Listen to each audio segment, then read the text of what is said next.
Hello everybody. यहाँ पे इस प्रोग्राम का ऑब्जेक्टिव है डायनेमिक मेमोरी एलोकेशन। देखिए फ़र्क क्या है कि एरे हो आपने पढ़ी, एरे को जब आप बनाते हैं और आपने लिखा इंट AR10 तो 20 बाइट्स मेमोरी एलोकेट हो गई।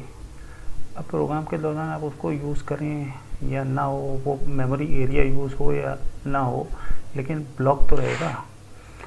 दूसरी चीज़, अगर हम रन टाइम पे मेमोरी को बढ़ाना चाहते हैं, जैसे मैं इंट AR10 का 20 बाइट अलॉट हुई, हम प्रोग्राम के दौरान अगर 25 बाइट या 30 बाइट चाहते हैं यूज़ करना पॉसिबल नहीं है। क्यों? क्योंकि एरे जो है वो स्टैटिक मेमोरी एलोकेशन है। तो इससे बचने का जो तरीका है वो डायनेमिक मेमोरी एलोकेशन। इसमें यहाँ पे ये जो प्रोग्राम हमने बनाया है डायनेमिक मेमोरी एलोकेशन को शो करने के लिए, वो ये है कि एक प्रोग्राम सिंपल सा है कि हमको नंबर्स लेने हैं और उनका एवरेज प्रिंट कर लेना है। लेकिन पॉइंट ये है कि हमको ये नहीं पता कि कितने नंबर्स हैं। अगर हमको पता हो 10 नंबर हैं तो हम 10 की एरे बना दें और उसको एंटर करा के सम करके एवरेज निकाल दें। हम कोई ये कह सकता है कि इसका एक तरीका ये भी हो सकता है कि हम एरे 100 की बना दें, हमको यूज़ 10, 5 जितना भी करना हो। हमने कहा ठीक है, लेकिन अगर आप 100 की एरे बनाएंगे तो 200 बाइट यूज़ होगी, मेमोरी कंज्यूम होगी।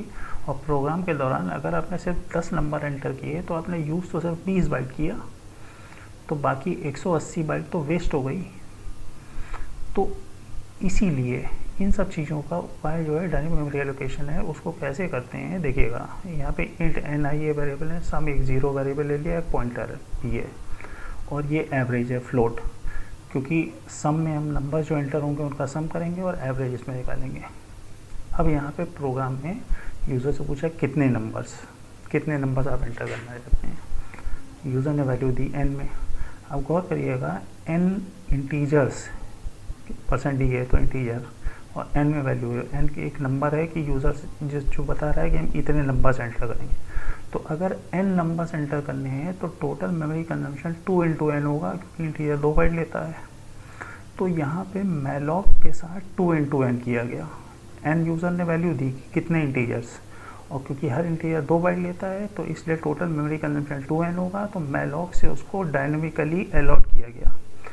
लेकिन मैलॉक जो है 2n बाइट्स अलॉट तो कर देगा, लेकिन उसका टाइप वॉइड रखता है।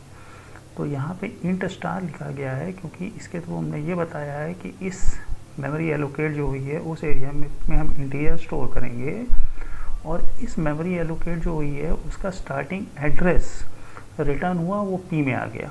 p यहाँ पे पॉइंटर बना हुआ है। ठीक है, ये बात समझ में आ गई। n नंबर्स एंटर होने हैं, 2n टोटल मेमोरी कंजम्पशन होगा, तो मैलॉक से उतनी बाइट्स एलोकेट की गई। मैलॉक का टाइप मतलब कंसेप्ट ये है कि मैलॉक मेमोरी एलोकेट करता है और उसका एड्रेस रिटर्न करता है पॉइंटर वॉइड टाइप का। तो उसको टाइप कन्वर्जन किया गया इंटीजर, ये बताने के लिए कि इस एरिया में 2n बाइट जो रिजर्व हो रही है उसमें हम इंटीजर स्टोर करेंगे। ठीक, उसके बाद एक सिंपल सा लूप चल गया n तक, और उसमें यूज़र से नंबर मांग लिया, एंटर द नंबर। ये %i+1 लिखा है इसलिए क्योंकि मैसेज आया enter number 1, enter number 2, enter number 3। अच्छा, अब यहाँ पे स्कैनर में क्या किया गया, p+i।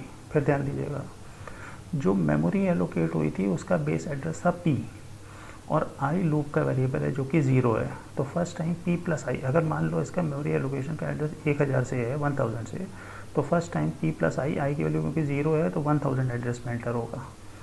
फिर i बढ़ेगा तो p+i, अब p इंटीजर है तो 2 बढ़ेगा तो 1002, 1004, 1006, ऐसे करके 2-2 बाइट के कंटिन्यूस एड्रेस पे नंबर एंटर होते चले जाएंगे। इस लूप से बाहर कब होगा, जब n नंबर्स एंटर हो चुके हैं। ठीक, अब इसके बाद निकले, फिर से वही लूप चला और सम में जोड़ने लगा। अब यहाँ पे तो नंबर एंटर हुआ था तो हमने p+i किया था, क्योंकि स्कैनर में आपको ध्यान होगा शुरू में भी स्कैनर में हम % लगाते हैं, तो यहाँ पे p+i लिखा था क्योंकि p+i पॉइंटर है यानी कि एड्रेस। लेकिन यहाँ पे जब हमको सम करना है तो हमने एस्ट्रिक p+i लिखा है, क्योंकि एस्ट्रिक का मतलब वैल्यू एट एड्रेस।